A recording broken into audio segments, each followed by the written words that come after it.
चलिए हम इसमें पढ़ते हैं पार्ट्स ऑफ सेंटेंस। इसके पहले हमने क्या क्या पढ़ा है, लेटर्स पढ़ लिया है। लेटर्स क्या होते हैं, वॉवेल क्या होता है, कॉन्सोनेंट क्या होता है, वर्ड क्या होता है और सेंटेंस क्या होता है।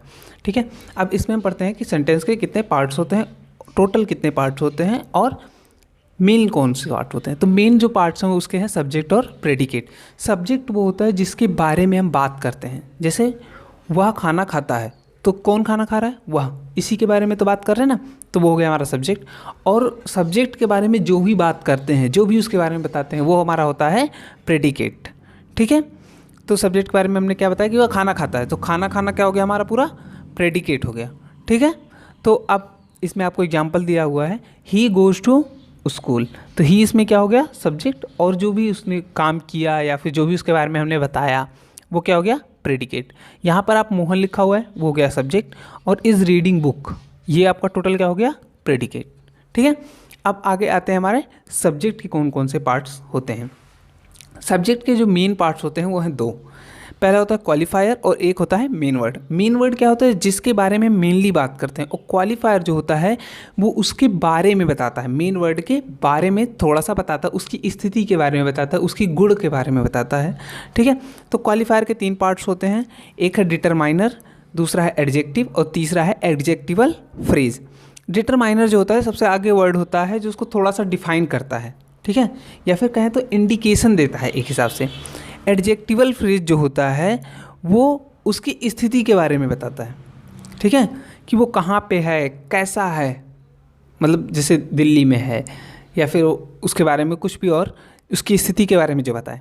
एडजेक्टिव जो होता है वो उसके गुण के बारे में बताता है, उसकी क्वालिटी के बारे में बताता है। ठीक है, जैसे एग्जाम्पल आपका दिया हुआ है, the young boy in the room is foolish. ठीक है, अब देखिए जो मेन आपका प्रेडिकेट शुरू होता है वो ज़्यादातर हेल्पिंग वर्ब से ही शुरू होता है। जैसे आपका इज यहाँ पे हेल्पिंग वर्ब है, इज होता है, हैज होता है, हैड होता है, वहाँ से जो आगे का वाक्य होता है, ठीक है, वो पूरा आपका प्रेडिकेट हो जाता है, और उसके पहले जो दिया हुआ होता है वो आपका सब्जेक्ट का पार्ट हो जाता है। अब देखिए यहाँ पे सबसे आगे जो दा लिखा हुआ हो गया आपका डिटरमाइनर। ठीक है, अब बच्चे के बारे में क्या क्वालिटी बताई जा रही है कि वो यंग है, तो यंग आपका क्या हो गया एडजेक्टिव। बॉय आपका हो गया मेन वर्ड क्योंकि उसी के बारे में बात हो रही है, और इन द रूम ये उसकी पोजीशन बताई जा रही है, तो ये क्या हो गया आपका एडजेक्टिवल फ्रेज। ठीक है, अब इसके बाद आपका दूसरा जो एग्जाम्पल दिया हुआ है, those beautiful flowers in the garden are making air good.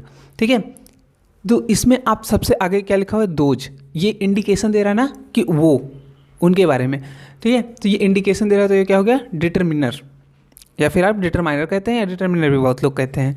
ठीक है, तो उसके बाद फ्लावर्स ये हो गया आपका मेन वर्ड।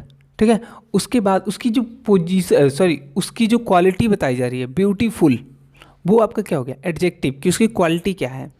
उसके बाद आपका है एडजेक्टिवल फ्रेज, क्या है इन द गार्डन, मतलब उसकी पोजीशन जो है वो क्या हो गया in the garden. Are making air good, हमने बताया था हेल्पिंग वर्ब शुरू से जहाँ तक अंत होगा वो आपका क्या हो जाएगा प्रेडिकेट, तो ये आपका हो गया।